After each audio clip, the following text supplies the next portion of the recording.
పెద్దపల్లి జిల్లా రత్నాపూర్ శివారులో ప్రతిపాదిత కోకోకోలా ఫ్యాక్టరీ నిర్మాణ స్థలాన్ని మంత్రి దుద్దిల శ్రీధర్ బాబు పరిశీలించారు.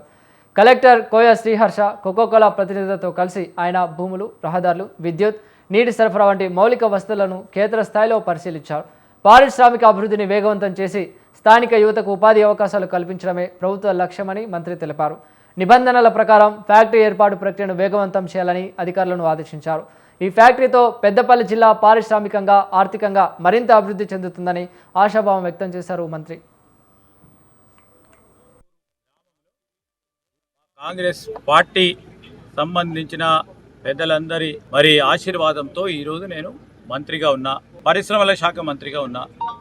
ఒక ప్రధానమైన పరిశ్రమను తీసుకురావాలని ఆలోచన చేస్తూ మేము కోక్కు సంబంధించిన ప్రతినిధులను కోరాం. మారుమూల ప్రాంతమైన మీరు రండి, మా దగ్గర పరిశ్రమను ఏర్పాటు చేయండి, మా వాళ్లకు ఉపాధి పెరిగే అవకాశం ఉంటుంది, దీంట్లో మా సహకరించమని కోరితే వారు సానుకూలంగా స్పందించారు. వారు ఈ రోజు అక్కడ ఉన్న భూమిని చూడటానికి వచ్చారు. రామగిరిలో రత్నాపూరు గ్రామంలో భూమిని చూడటానికి వచ్చారు. వారంతా కూడా సమీక్ష చేసుకొని వారికి కావాల్సిన అవసరాలను కూడా తెలుసుకొని అక్కడ ఉపయోగపడితే అక్కడ ఇంకెక్కడైనా పడితే చేయాలని మేము కోరుతా ఉన్నాం. తప్పకుండా ఆశిస్తూ ఉన్నాం వాళ్ళు వచ్చి చేస్తారని.